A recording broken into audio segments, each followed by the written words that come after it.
அதான் தோற்பதில் காம்படிஷனான்னு தெரியல. ரெண்டு பேரும் எனக்கும் அவருக்கும் தான் போட்டினா தோற்பதில் போட்டியாக இருக்கலாம். வெற்றி பெறுவது அண்ணா திராவிட முன்னேற்ற கழகம் தான். பார்க்கத்தான் போகிறீர்கள். 7 முறை ஆட்சியில் இருந்த இயக்கம் அண்ணா திராவிட முன்னேற்ற கழகம் 8வது முறையாக 8வது உயரத்தில் நிச்சயமாக 2026 அதிமுக எடப்பாடியார் தலைமையில் ஆட்சியை பிடிக்கும்.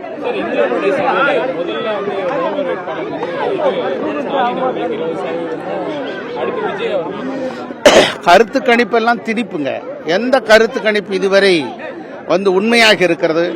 இன்று அண்ணா திராவிட முன்னேற்ற கழகம் என்பது ஒரு பலமிக்க ஒரு எதிர்க்கட்சியாக செயல்பட்டுக் கொண்டிருக்கிறது. ஆகவே இன்று எல்லா பணிகளையும் பூத்து கட்டி அமைக்கிறது தமிழ்நாடு முழுவதும் எழுச்சியோடு பணியாற்றி கொண்டிருக்கிறோம். 2 கோடி உறுப்பினர்களை பெற்றிருக்கிறோம்.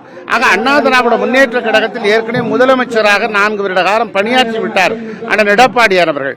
ஆகவே அவருக்குத்தான் அதிக செல்வாக்கு இருக்கிறது என்பதை மக்கள் மன்றத்தில் நாங்கள் நிரூபித்து காட்டுவோம். அண்ணா திராவிட முன்னேற்ற கழகத்தின் பொதுச் செயலாளரும் எங்களுடைய எதிர்க்கட்சி தலைவருமான அருமை அண்ணன் எடப்பாடியார் அவர்கள் தெளிவுபடுத்தியிருக்கிறார்கள்.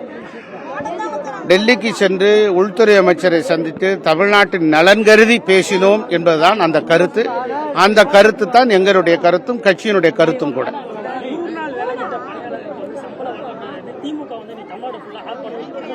100 நாள் வேலை 150 நாள் வேலையாக மாற்றப்படும் என்று திமுக வாக்குறுதி வழங்கியது. ஆனால் இதுவரை வழங்கவில்லை. 4 வருடமாகிவிட்டது. இன்னும் 10 மாதத்தில் ஆட்சி முடிய போகிறது. நாடு முழுவதும் அதற்குரிய எதிர்ப்பு கிளம்பி இருக்கிறது.